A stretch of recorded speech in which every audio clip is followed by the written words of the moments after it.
You might have been taught a lot of things about what it means to be a man, to be strong, to be dependable, to be that person that doesn't complain, handling your problems all by yourself, being there for people you really care about, protecting people around you, and never letting anyone see you struggling. On the surface, none of these things are actually bad. They don't sound bad. In fact, some of them are quite important. But there's a problem. Nobody really teaches men where that line is. At what point does being dependable turn into being taken advantage of? At what point does being confident turn into controlling? At what point does being generous turn into people pleasing? And at what point does standing up for yourself become aggressive? This is where a lot of men get confused, because when it comes to boundaries, men often end up at one of the two extremes. On one side, you have the man who says yes to everything. He doesn't want to disappoint anyone. He doesn't want people to think he's selfish, so he keeps saying yes. Yes, I'll help you. Yes, I'll do it. Yes, it's fine. Yes, I can make time. Yes, don't worry about me. Even when he's exhausted. Even when he's annoyed, even when he's already got too much going on and he just doesn't want to do what he said yes to. He tells himself he's just being a good man. But underneath it, there's often something else happening. He's afraid of what might happen if he says no. Maybe they'll be disappointed. Maybe they'll get angry. Maybe they'll stop liking him. Maybe they'll think that he's a selfish person, so he sacrifices his own needs to keep everyone else happy. And eventually that creates resentment, because every time you say yes when you actually mean no, you're teaching people that your no doesn't really matter. When there's the other extreme, so this is the man who tries to control everything, he thinks boundaries means telling other people that what they can and can't do. He doesn't compromise. He doesn't listen. He becomes angry when someone challenges him.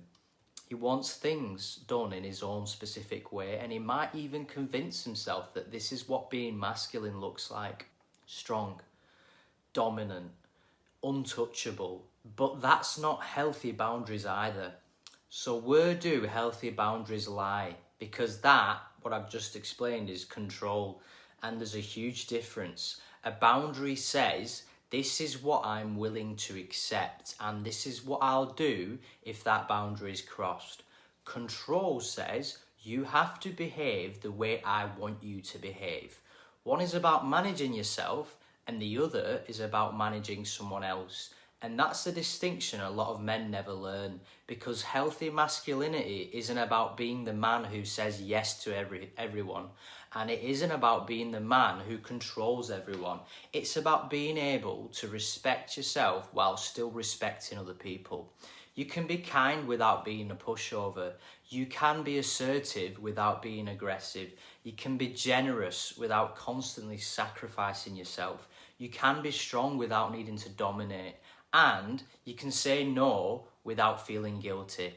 That's what healthy boundaries actually look like. And if you've spent most of your life being the guy who keeps everyone happy, setting boundaries can feel incredibly uncomfortable, because the first time you say no, you might feel like you're doing something completely wrong. You might feel selfish. You might over-explain yourself. You might immediately start questioning whether you've been upsetting someone.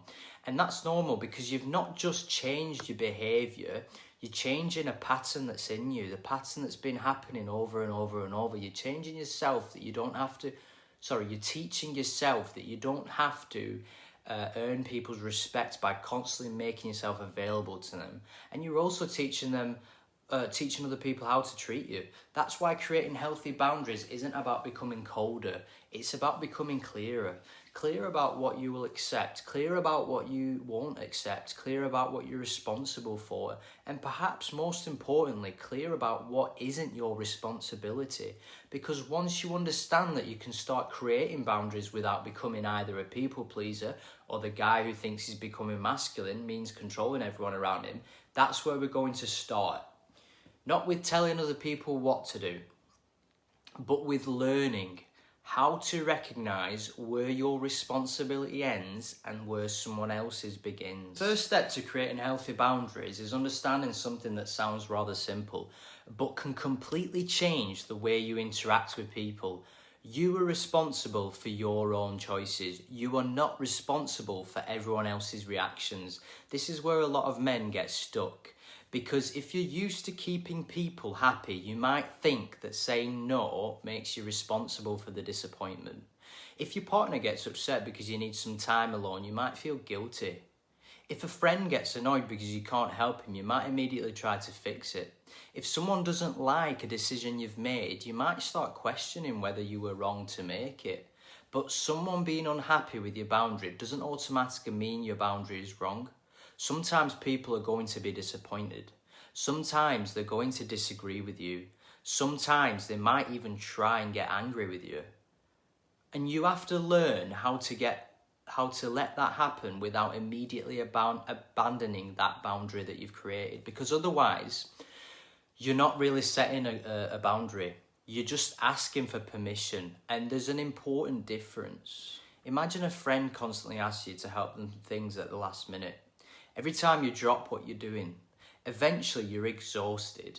So you say to that friend, I can't keep doing this at the last minute. If you need my help, I need you to give me some notice. That's a boundary. You're not telling your friend they aren't allowed to ask for help. You're not demanding that they behave exactly how you want. You're simply explaining what you're willing to participate in. And if they get annoyed, that's their reaction. You can't listen to it. You can understand it. You can even empathise with them. But you don't have to immediately give in. This is one of the hardest things for a people-pleasing man to understand. Someone can be upset with you and you can still be a good person, believe it or not. Read that again. Someone can be upset with you and you can still be a good person. Because a lot of men have unconsciously made being liked part of their identity. They think, if everyone is happy with me, I'm doing something right. But that's impossible. If you have your own opinions, your own priorities, your own boundaries, your own standards, somebody is eventually going to disagree with you. And that's okay. In fact, learning to tolerate the discomfort is part of becoming more mature. But there's another side to this, because boundaries aren't just about saying no to other people. They're also about being honest with yourself. A lot of men say yes because they want to be seen as generous, dependable, or strong. But sometimes the real reason they're saying yes is because they want something in return. They want appreciation. They want recognition. They want people to owe them. And then, when that doesn't happen, resentment starts to build. After everything I've done for you, that's usually a sign that something went wrong much earlier. You agreed to something you genuinely don't want to do. You accepted the other person to understand what you were sacrificing. But they may never have asked you to make that sacrifice in the first place. This is why healthy boundaries require a lot of honesty. Before you say yes, ask yourself this question. Do I actually want to do this? Do I have the time and the energy for this? Am I doing this because I want to or because I'm afraid of disappointing them? And here's an especially important one. If this person never thanked me, would I still want to do it? If the answer is no, you might want to reconsider saying yes, because generosity feels very different when it's freely chosen. You don't have to keep score, expect something back because you wanted to help. And that's real strength, because a healthy boundary doesn't turn you into a selfish man. It allows you to be more generous, believe it or not. When you stop saying yes to everything, your yes starts meaning something. It starts to have weight. When you help someone, it's because you genuinely chose to. When you make time for someone, it's because you already have the capacity to be present. And when you say no, people know that you mean it. That's the goal. Not to become harder, not to become colder, not to become distant, not to stop caring about people, but to stop abandoning yourself in order to keep everybody else comfortable. And once you understand that your boundaries are about what you control rather than controlling other people, the next question becomes much more practical. How do you actually say no without becoming rude, defensive, or overly aggressive? Because for a lot of men, that's where things get uncomfortable. And that's exactly what we're going to get into next. The hardest part about setting a boundary is usually not knowing what your boundary is, but it's how you communicate it. Because if you spent years being a people pleaser, saying no can almost feel unnatural. You might start explaining yourself, then you explain the explanation, then you apologise, then you give them 5 different reasons why you can't do something. And before you know it, your simple no has turned it into a 10-minute negotiation. You don't need to do that. A healthy boundary doesn't require a courtroom defence. You can simply say, I can't do that, or I'm not comfortable with that, or that does not work for me. And that's it.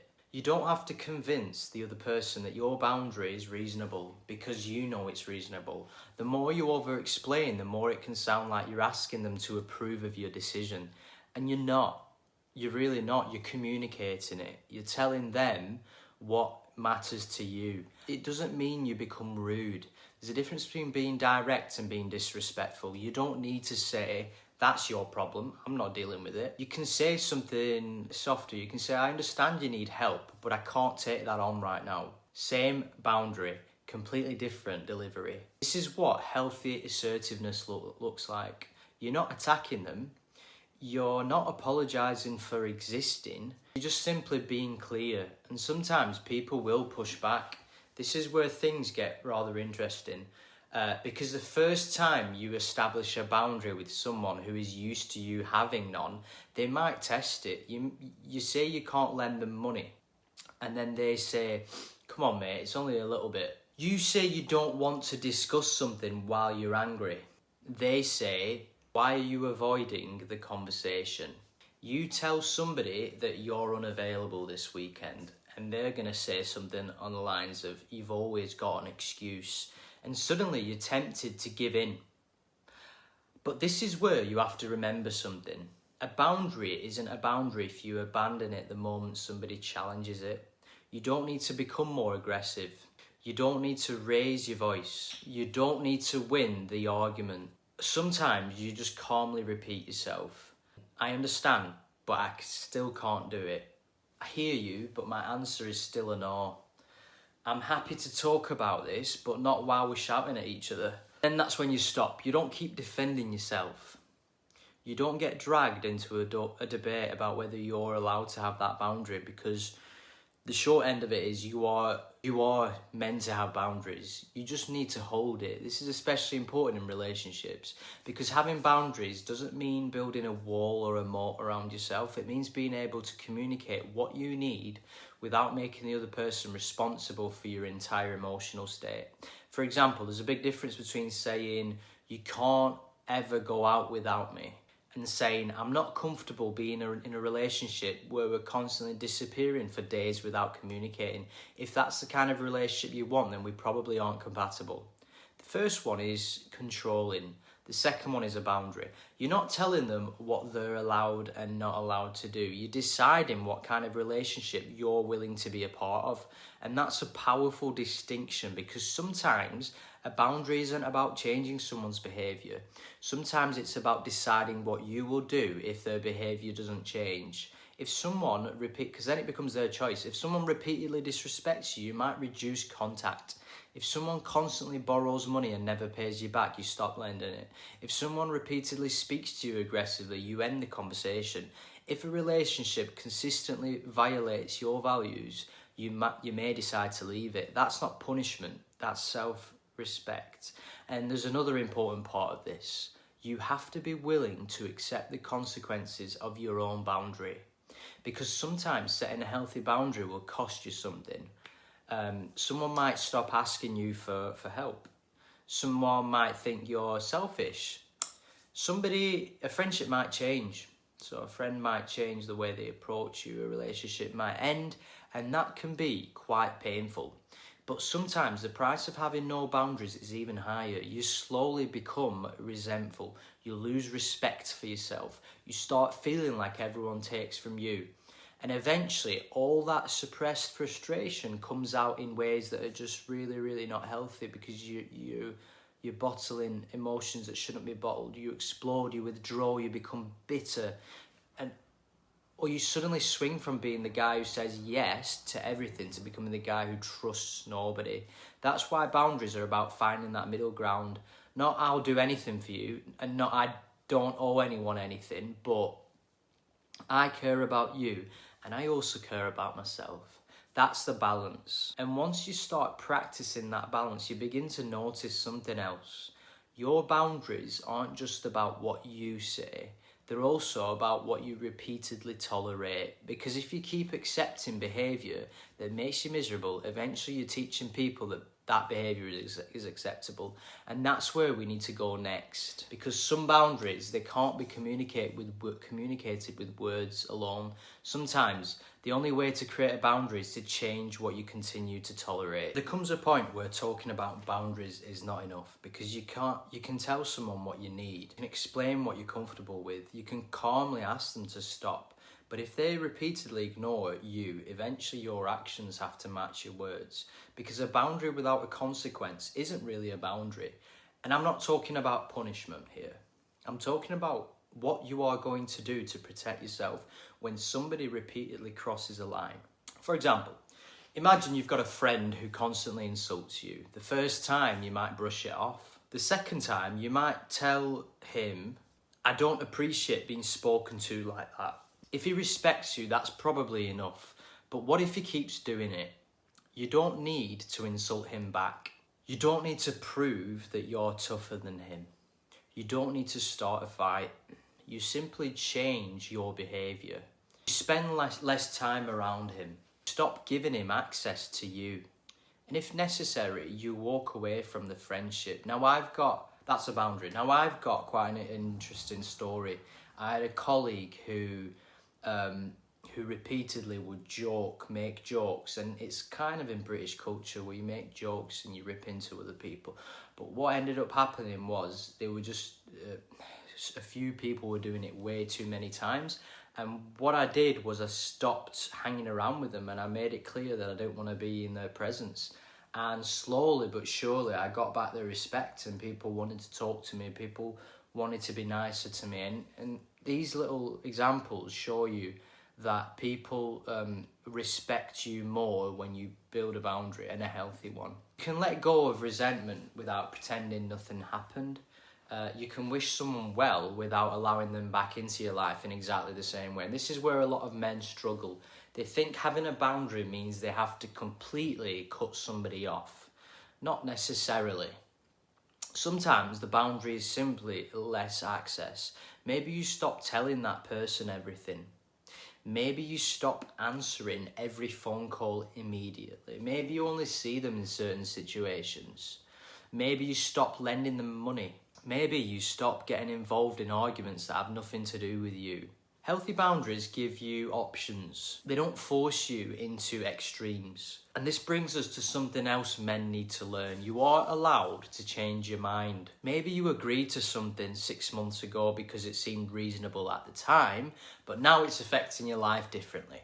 You don't have to keep doing it forever just because you said yes once. You can say, I've realised this isn't working for me anymore. That's not weakness, that's self-awareness. Boundaries can change as your circumstances change. Your priorities change. Your relationships change.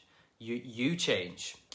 And you don't need to feel guilty for recognising that something that you once tolerated is something you're no longer willing to tolerate.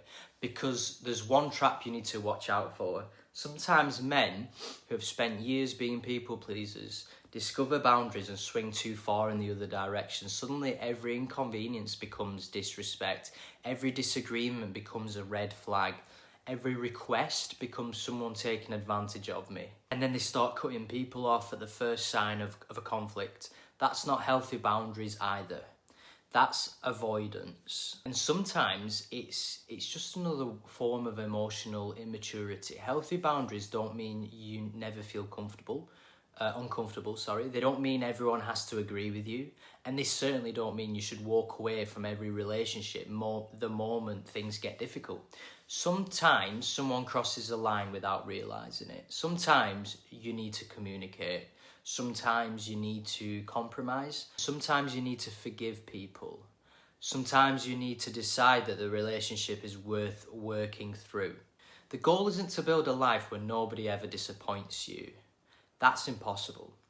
The goal is to become a man who can deal with disappointment without abandoning himself. And that's a common theme in my channel. So before you decide someone has crossed a serious boundary, ask yourself a few questions. Was this a pattern, or was it a one-time mistake? Have I actually communicated what bothers me? Am I reacting to what happened, or am I reacting to old resentment? Am I setting this boundary because it protects my values, or because I want to control this person? Those questions can save you from a lot of unnecessary conflict, because mature boundaries aren't about making your life completely comfortable. They're about making your relationships more honest. You stop pretending you're okay when you're not. You stop silently building resentment. You stop expecting people to read your mind. And you stop using anger as the only way to make people take you seriously. You communicate. You give people the opportunity to respect the boundary. And if they repeatedly choose not to, you take that appropriate action that you think's right in the situation, and that's the balance. But there's one final area where boundaries become especially important, and it's something that a lot of men completely overlook. Your boundaries aren't just about other people.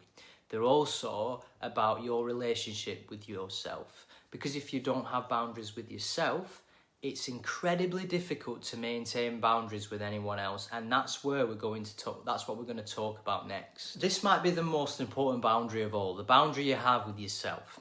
Because it's easy to blame other people for crossing your boundary, but sometimes the person crossing your boundaries is actually you.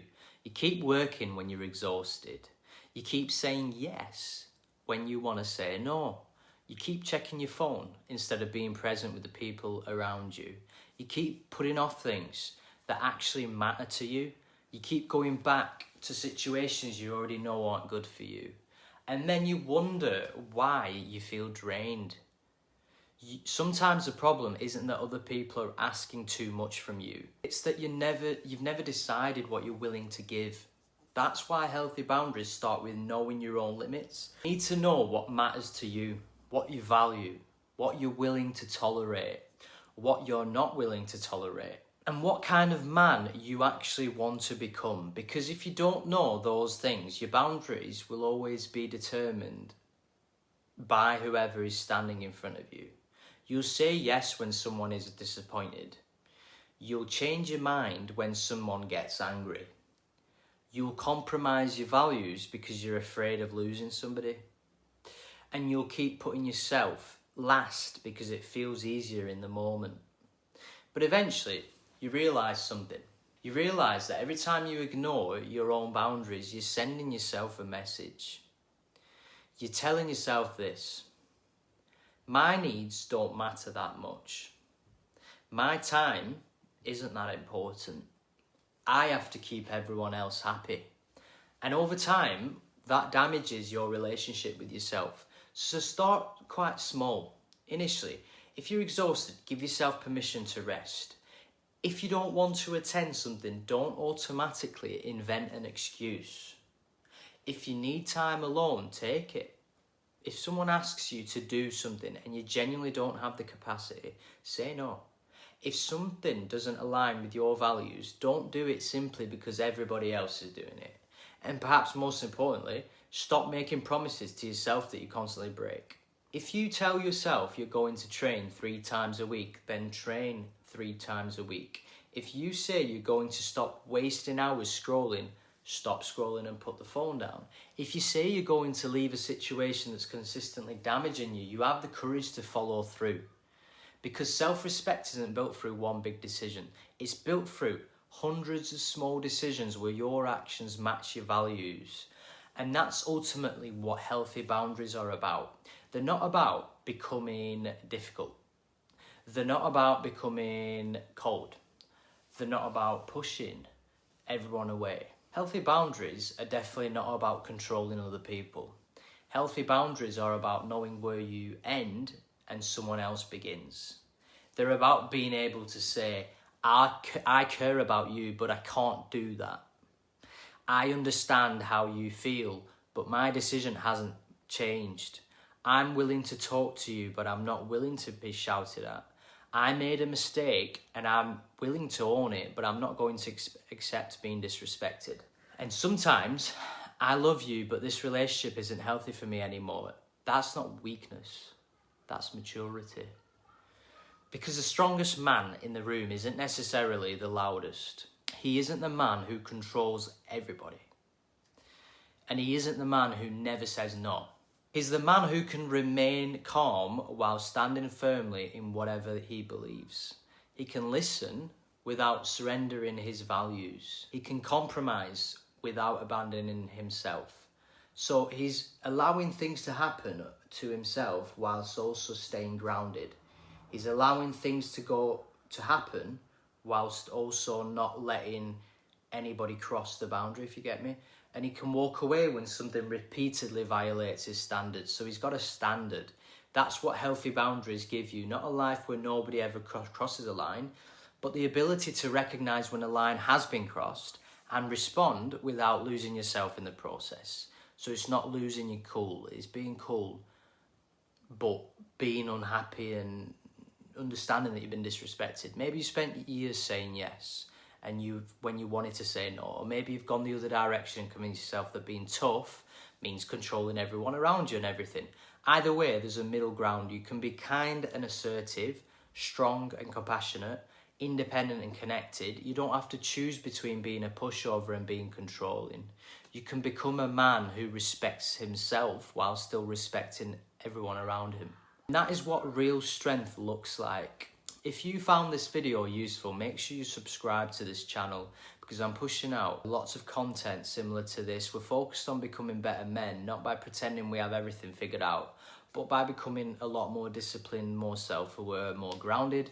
And if there's one thing I want you to take away from this video, it's this.